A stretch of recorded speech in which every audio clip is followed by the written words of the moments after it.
Metal raised beds might seem like the obvious upgrade. They're durable, pretty, and easy to assemble. After 10 years of gardening in wooden beds, I was so excited to make the switch myself.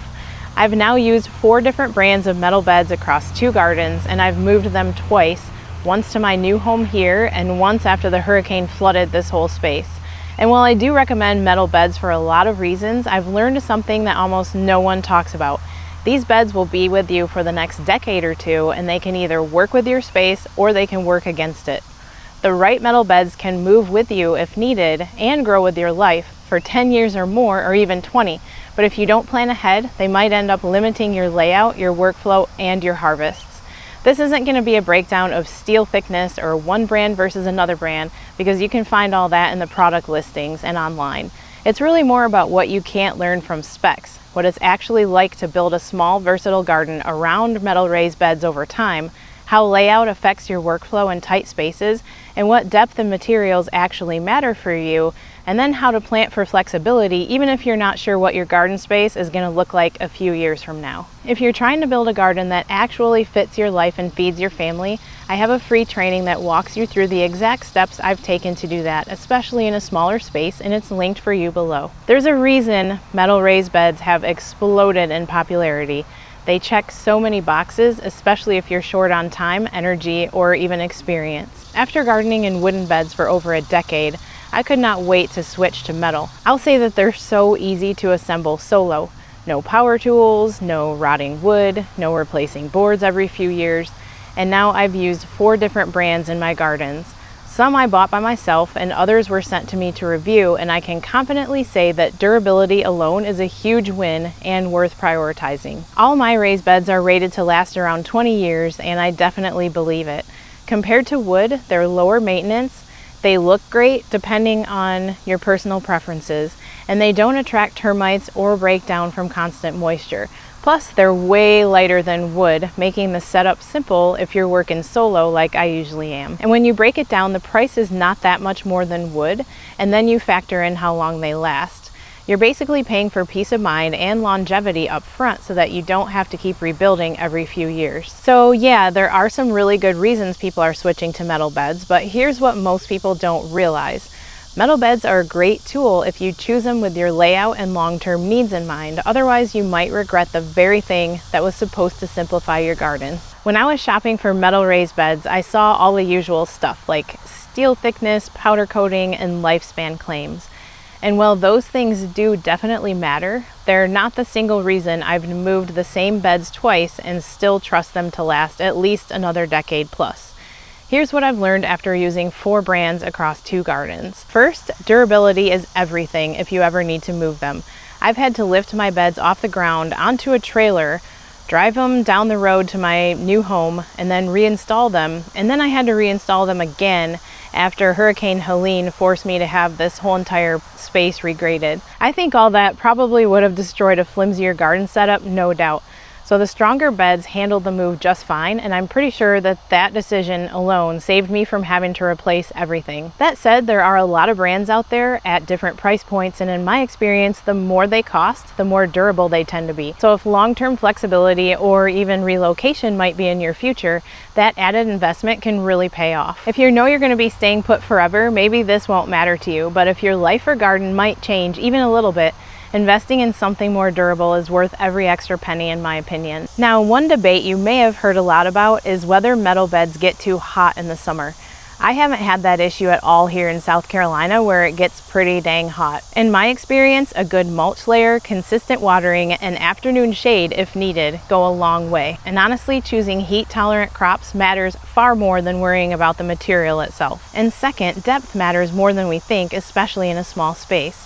Deeper beds mean less bending and can be a lifesaver for that reason, but they can also be more expensive to fill depending on the resources available to you, and in a small yard you might not have access to logs and sticks for the hugelkultur method of layering. And actually, most plants don't need more than 12 inches of soil, so really the big difference the deeper beds would make would be so that you don't need to bend as far down. Having shallow beds on the ground is a deal breaker for a lot of people, so it's so nice that the deeper options are out there. I should also mention that you don't necessarily have to have logs to put in the bottom. I've used pine bark nuggets from a local business and wood chips from Chip Drop in the past, and that's made my deeper beds more affordable to fill, similar to how logs and sticks would. And third, plan your layout like space really matters, because it really does. In a small garden, path width is just as important as bed size. I've found 2 to 4 feet between beds gives enough room for crop rotation, harvesting, trellises, moving around without being cramped in the space, and even for extra containers like grow bags to increase the versatility of the space. The 2-foot wide beds are really nice if you feel like the 4-foot width might be difficult for you to reach into. Keep in mind that crops do get bigger than the actual width of the bed, and that's where the path width is equally as important. And speaking of containers, raised beds aren't your only option. If you're working in a tight space, there's another setup I've come to love in my garden, and in some cases, I'd actually choose it instead of a raised bed. If you're starting from scratch or restructuring your garden and want a system that actually fits your space, your time, and your actual life, my free training walks you through the exact steps I took to build a garden that works without being overwhelming. You can grab that below. Here's the truth. If you're growing in raised beds, you're already container gardening, so it makes sense that containers like grow bags can play a big role, especially in a small space. I have grown to love root pouch grow bags because they're lightweight, they're breathable, and they're easy to move, and if you're trying to avoid plastic in the garden, I do totally get that. What I appreciate about root pouch is that they're made from recycled food-grade plastic, not new plastic, and they're blended with natural fibers. No added chemicals, and they're manufactured to meet organic gardening standards. So for me, grow bags add a layer of flexibility that raised beds just can't match. I use them to duplicate the square footage of a bed without committing to a more permanent setup. They're great for rotating crops, mobility, or maximizing space, like taking advantage of awkward corners, for example. And these are just a few of so many benefits. And if you're working with a smaller budget or want something lightweight and versatile, grow bags can be a smart alternative or addition to metal beds. Even in a bigger space, swapping in 1 or 2 grow bags can give you more options without sacrificing harvests. Grow bags give you the sort of on-the-fly flexibility, but metal beds are a bigger, longer-term investment, even if you can move them. Once your metal beds are set up, they influence pretty much everything about your garden's layout and how you work in it. They're a commitment, not just because they can last 20 years, but because they shape how your entire garden functions around them. That means you have to plan for flexibility in your garden design, even if you don't know exactly where your life or your space is going to take you. I learned this firsthand when I downsized and moved my beds twice. Without durable beds and a flexible layout, adapting would have been a total nightmare. So here are my top tips for designing a garden that adapts to real life. Give yourself enough space to work around the beds comfortably. Leave room for changes, additions, or even downsizing if needed. Consider combining raised beds with containers like grow bags so that you can adjust as your needs evolve. It's not about building a perfect setup, it's about building one that can adapt with you. Flexibility is pretty much not optional in the garden. It's essential in my opinion, and here's my honest take on raised beds. What works, what doesn't, and also what I would do differently. After gardening with 4 different brands of metal raised beds, through moves, a hurricane, and everything in between, here's what I would absolutely do again and what I'd consider before buying. Here's what I'd absolutely do again. I would choose metal raised beds for durability and longevity. The promise of 20 years isn't just marketing fluff, in my own opinion. These beds are going to hold up through weather, moving, and everyday wear and tear better than wooden beds that I've used before. Moving them twice definitely proved their strength, and I would personally prioritize the sturdier brands even if they do cost a bit more. The upfront investment paid off for me because the durable beds handled relocation without damage, also saving me from replacement costs and extra labor. Mix raised beds with containers like grow bags. This combo lets me adapt my garden layout as life changes. Grow bags add versatility in tight spaces, and they allow for crop rotation and experimentation pretty much on a whim. Plan for path width carefully.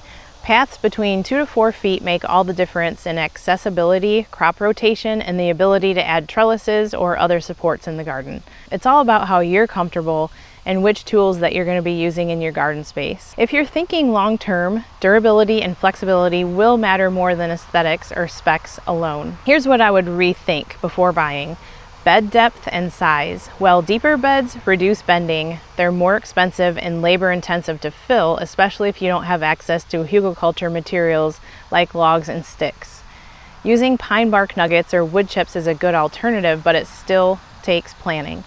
Most plants do well with around 12 inches of soil, so think carefully about how deep you actually need your beds to be, considering how hot metal beds get. While I haven't had issues with the heat here in South Carolina in my metal beds, this can vary by climate, but most importantly, mulching well, watering consistently, and choosing heat-tolerant plants during the hot months makes the biggest difference. Flexibility in layout from the start. Life isn't exactly static. Moving beds, rearranging for new crops, or downsizing is sometimes necessary. Build flexibility into your design early, or you could face headaches later. Expect to top off your soil annually. Soil settles and it can leach out over time, so adding compost or soil yearly is pretty much necessary.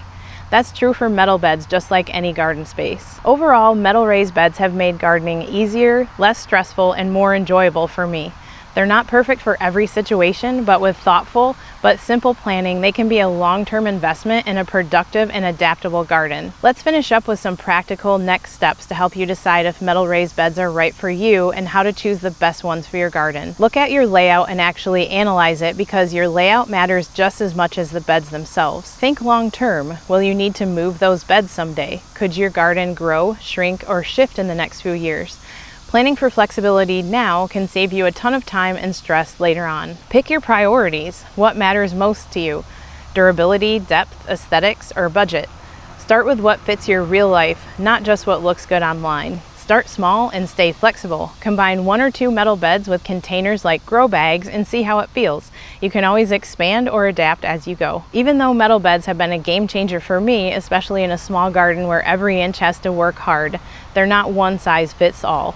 What matters most is choosing a setup that fits your space, your lifestyle, and your long-term goals. If you want help designing a setup that actually works for your life, not just this season, but for the years ahead, I've created a free training to walk you through the exact steps I use to build a garden that feeds my family, fits my real life, and doesn't leave me feeling overwhelmed, and you can grab that below. I hope this helped you think through your decision with metal raised beds, and if you're using them now or just getting started, tell me in the comments, what tips or questions do you have? I'd love to hear from you. Thanks so much for watching, and I'll see you in the next one.